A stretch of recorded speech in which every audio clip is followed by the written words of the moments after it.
ओम शांति। प्यारे भाइयों और बहनों, सुप्रीम डिविनिटी में आपका दिल से स्वागत है। यहाँ हम रोज मुरली के गहरे ज्ञान को बहुत सरल और सहज भाषा में समझते हैं, ताकि हम उसे अपने जीवन में तुरंत अपना सकें। अगर आपको ऐसी सरल और दिल को छू लेने वाली मुरली व्याख्या पसंद आती है तो वीडियो को लाइक करें, अपने परिवार और मित्रों के साथ साझा करें और सुप्रीम डिविनिटी को सब्सक्राइब जरूर करें।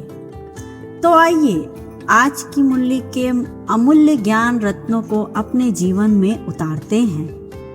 क्या दुनिया में कोई ऐसा है जो हमें बिना किसी शर्त के सबसे ज्यादा प्यार करता है?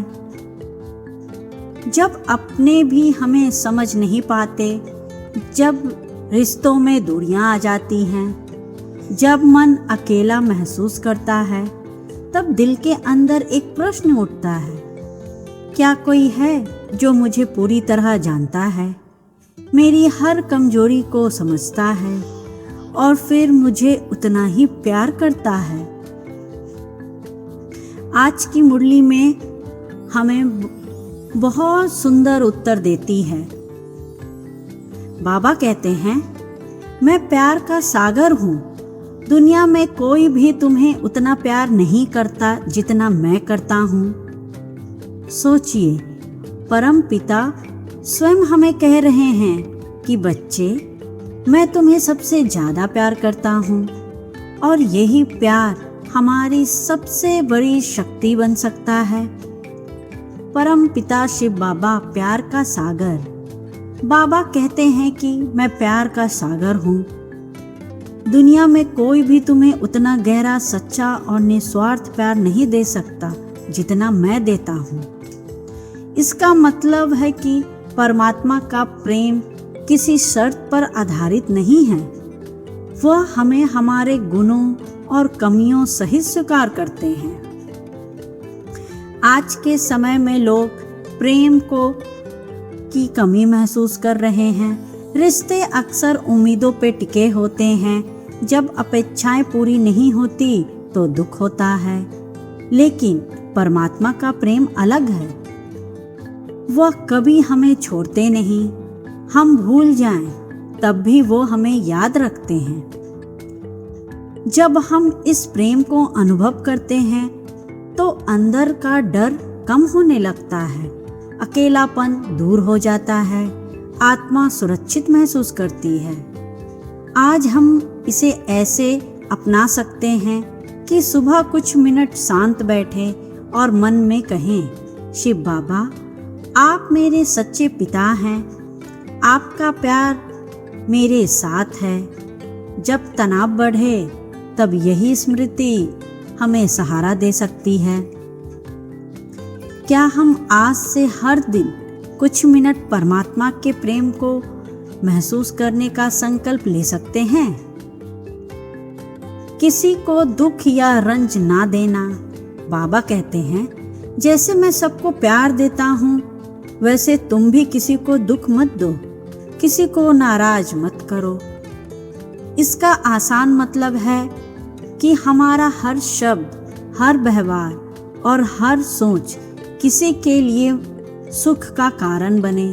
कभी कभी हम गुस्से में ऐसा कह देते हैं जो सामने वाले के दिल को चोट पहुंचा देता है। बाबा समझाते हैं कि यदि हम किसी को दुख देंगे तो उसका प्रभाव हमारे मन पर भी पड़ेगा, और यदि हम सुख देंगे तो सुख हमारे पास लौट कर आएगा। जब हम यह शिक्षा अपनाते हैं तो घर का वातावरण बदलने लगता है, रिश्तों में मिठास आती है, मन हल्का रहता है। आज हम इसे ऐसे अपना सकते हैं कि बोलने से पहले एक सेकंड रुकें और सोचें, क्या मेरे शब्द से सामने वाले को शांति मिलेगी या पीड़ा? कई परिवार में कोई नाराज हो तो प्रतिक्रिया देने की बजाय प्यार से बात करें। ऑफिस में कोई कठोर व्यवहार करे तो मन में बाबा को याद कर और शांत रहें। क्या हम आज से संकल्प ले सकते हैं कि हमारे कारण किसी की आंखों में आंसू ना आए? याद से विकर्म विनाश और आत्मा की शुद्धि। बाबा कहते हैं, मुझे याद करो तो आत्मा पर जमा विकारों की परतें समाप्त हो जाएंगी। इसका आसान मतलब है कि योग यानी परमात्मा से मन का संबंध आत्मा को फिर से पवित्र बनाता है।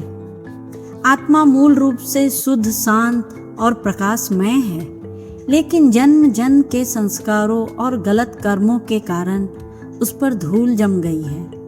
जैसे सोना आग में तपकर शुद्ध होता है, वैसे ही आत्मा परमात्मा की याद से शुद्ध होती है। जब हम नियमित योग करते हैं तो मन की अशांति कम होती है, नकारात्मक विचार घटते हैं, अंदर से हल्कापन महसूस होता है। आज के समय में जब तनाव बढ़ता है और मन बार बार परेशान होता है, तब परमात्मा की याद सबसे बड़ा उपचार है। आज हम ऐसे ही अपना सकते हैं कि दिन में कई बार 1 मिनट रुककर स्वयं से कहें, मैं आत्मा हूँ और शिव बाबा मेरा परम पिता है। यात्रा करते समय, काम करते समय, सोने से पहले कुछ क्षणों की सच्ची याद बहुत शक्तिशाली होती है। अगर आपको मुरली की ये सरल और गहराई भरी व्याख्या अच्छी लग रही है तो वीडियो को लाइक करें और चैनल को सुप्रीम डिविनिटी को सब्सक्राइब करें ताकि आप रोज ऐसे ही ज्ञान रत्न सुन सके। क्या हम आज से दिन में कम से कम 3 बार परमात्मा को याद करने का अभ्यास शुरू कर सकते हैं? ज्ञान रत्नों से झोली भरना और भविष्य की स्वर्णिम दुनिया। बाबा कहते हैं कि अभी हम ज्ञान रत्नों से अपनी झोली भर रहे हैं। यही रत्न भविष्य में हमारी स्वर्णिम किस्मत बनाएंगे। इसका आसान मतलब यह है कि हर आध्यात्मिक समझ, हर सही संस्कार, हर पवित्र संकल्प हमारे भविष्य का धन है। ज्ञान रत्न क्या है? यह समझ है कि मैं आत्मा हूँ। यह अनुभव है कि परमात्मा मेरा पिता है। यह संकल्प कि मुझे सबको सुख देना है। यह निर्णय कि मुझे पवित्र और शांत बनना है। ये दिखाई नहीं देते, लेकिन यही सबसे बड़ी संपत्ति है। दुनिया की संपत्ति यही रह जाती है, लेकिन ज्ञान और संस्कार आत्मा के साथ चलते हैं। जब हम इन रत्नों को जीवन में धारण करते हैं तो वर्तमान भी सुंदर बनता है और भविष्य भी स्वर्णिम। आज से हम इसे ऐसे अपना सकते हैं कि हर दिन मुरली से एक बात चुनें और उसे पूरे दिन अभ्यास में लाएं। आज का ज्ञान रत्न हो सकता है किसी को दुख नहीं देना। यदि हम केवल एक रत्न को भी सच्चाई से धारण कर ले तो हमारा जीवन बदल सकता है। क्या हम आज से रोज मुरली से एक ज्ञान रत्न चुनकर उसे जीवन में उतारने का संकल्प ले सकते हैं? अब जरा सोचिए, हमें इस दुनिया में सबसे बड़ा खजाना क्या मिला है? ना धन, ना पद, ना प्रसिद्धि, बल्कि स्वयं परम पिता हमें ज्ञान के अनमोल रत्न दे रहे हैं, जिनसे हमारा वर्तमान भी सुंदर बनता है और भविष्य भी स्वर्णिम बन जाता है। और यही आज की मुरली का अगला बहुत शक्तिशाली संदेश है। ब्राह्मण कुल की महानता और सच्ची अमर कथा। बाबा कहते हैं कि हमारा यह ब्राह्मण कुल सबसे श्रेष्ठ कुल है। हम सच्ची सच्ची सत्य नारायण की कथा और अमर कथा सुनते और सुनाते हैं। इसका आसान मतलब यह है कि हमें कोई साधारण परिवार का हिस्सा नहीं है। हम ईश्वर द्वारा चुने गए श्रेष्ठ परिवार के सदस्य हैं। ब्राह्मण कुल का अर्थ है वह आध्यात्मिक परिवार जिसे स्वयं परमात्मा पढ़ा रहे हैं।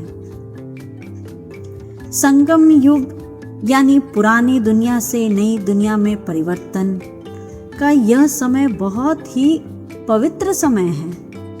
इस समय हमें जो ज्ञान मिल रहा है वही अमर कथा है। अमर कथा का अर्थ है ऐसा ज्ञान जो हमें जन्म मरण के दुख से मुक्त करे, अमर सुख की दुनिया में ले जाता है।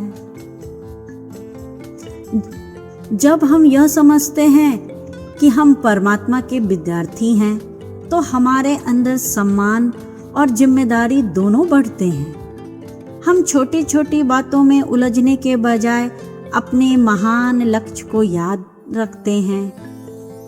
आज हम इसे ऐसे अपना सकते हैं कि दिन में एक बार स्वयं से पूछे, मैं कौन हूँ? मैं परमात्मा के श्रेष्ठ परिवार का सदस्य हूँ। जब यह स्मृति रहती है तो आत्मविश्वास बढ़ता है और मन ऊंचा रहता है। क्या हम आज से अपनी ब्राह्मण जीवन की महानता को हर दिन याद करने का संकल्प ले सकते हैं? आशीर्वाद नहीं, पुरुषार्थ और फॉलो फादर। बाबा कहते हैं कि केवल आशीर्वाद मांगने से कुछ नहीं होगा, हमें स्वयं पुरुषार्थ करना है और हर कदम बाप को फॉलो करना है। इसका सबसे आसान मतलब है कि परिवर्तन हमारे अपने प्रयास से आता है। कई लोग सोचते हैं कि परमात्मा सब कुछ अपने आप ठीक कर देंगे, लेकिन बाबा कहते हैं, मैं तुम्हें रास्ता दिखाता हूँ, चलना तुम्हें है। जैसे शिक्षक पढ़ाता है लेकिन परीक्षा विद्यार्थी को स्वयं देनी होती है, वैसे ही परमात्मा हमें ज्ञान देते हैं, शक्ति देते हैं, लेकिन संस्कार बदलने का अभ्यास हमें ही करना होता है। जब हम पुरुषार्थ करते हैं तो आत्मविश्वास बढ़ता है, हम कमजोर महसूस नहीं करते। आज हम इसे ऐसे अपना सकते हैं कि किसी एक की कमजोरी को चुने, जैसे गुस्सा, आलस्य, चिंता या शिकायत। फिर बाबा से शक्ति लेकर प्रतिदिन उस पर काम करें। अगर गलती हो जाए तो निराश ना हो, फिर से उठें और आगे बढ़ें। क्या हम आज से आशीर्वाद की प्रतीक्षा करने के बजाय सच्चा पुरुषार्थ शुरू करने का संकल्प ले सकते हैं? और संग जो तोर एक संग जोर। बाबा कहते हैं कि संपूर्ण वफादार वही है जिसकी बुद्धि में एक बाप के सिवा और कोई नहीं रहता। इसका आसान मतलब यह है, मन का सबसे गहरा संबंध केवल परमात्मा से हो। इसका अर्थ यह नहीं कि हम परिवार छोड़ दें। इसका अर्थ यह है कि हमारा भावनात्मक सहारा केवल परमात्मा बने। आज लोग कई चीजों पर निर्भर हैं, लोगों की राय, मोबाइल, पैसा, रिश्ते, मान सम्मान।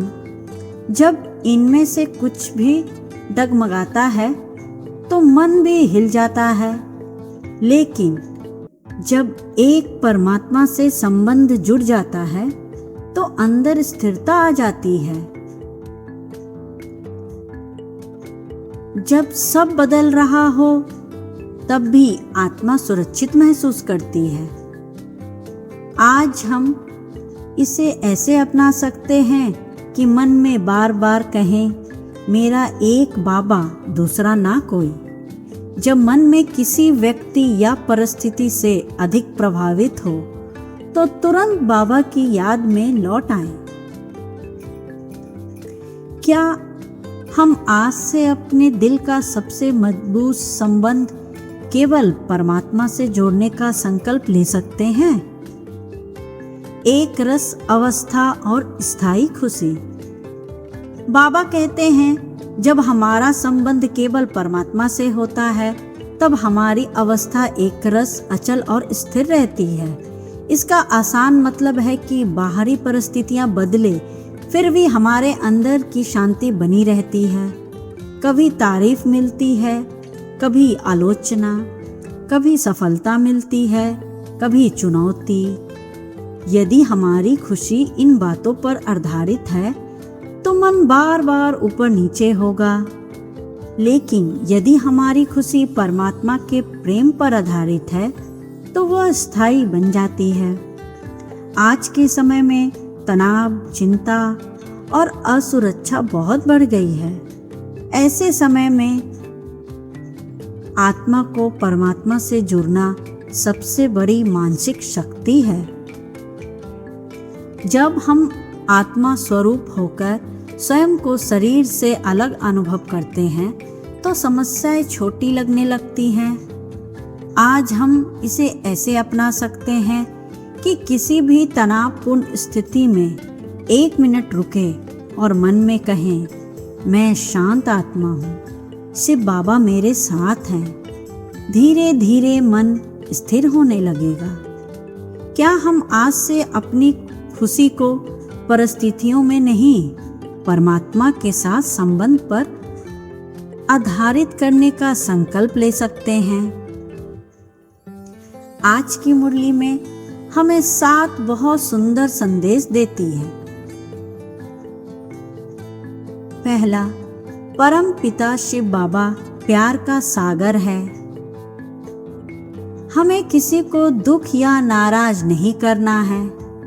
योग से आत्मा शुद्ध होती है और विकर्म समाप्त होते हैं। ज्ञान रत्न हमारी भविष्य की स्वर्णिम किस्मत बनाते हैं। हम ब्राह्मण कुल के श्रेष्ठ सदस्य हैं और अमर कथा सुन रहे हैं। सिर्फ आशीर्वाद नहीं, पुरुषार्थ करना है और अनेक संबंधों का मोह छोड़कर एक परमात्मा से सच्चा संबंध जोड़ना है। यदि हम इन शिक्षाओं को जीवन में अपनाएं तो हमें मन की शांति मिलेगी, रिश्तों में मधुरता आएगी, आत्मा पवित्र बनेगी और जीवन स्वर्णिम बन जाएगा। तो आज का संकल्प ले, मैं परमात्मा के प्रेम को महसूस करूंगा। मैं किसी को दुख नहीं दूंगा। मैं नियमित योग करूंगा। मैं ज्ञान रत्नों को धारण करूंगा। मैं पुरुषार्थ करूंगा। मैं एक बाबा, दूसरा ना कोई। अगर आपको यह मुरली चिंतन उपयोगी लगा हो तो इसे अपने परिवार और मित्रों के साथ जरूर साझा करें।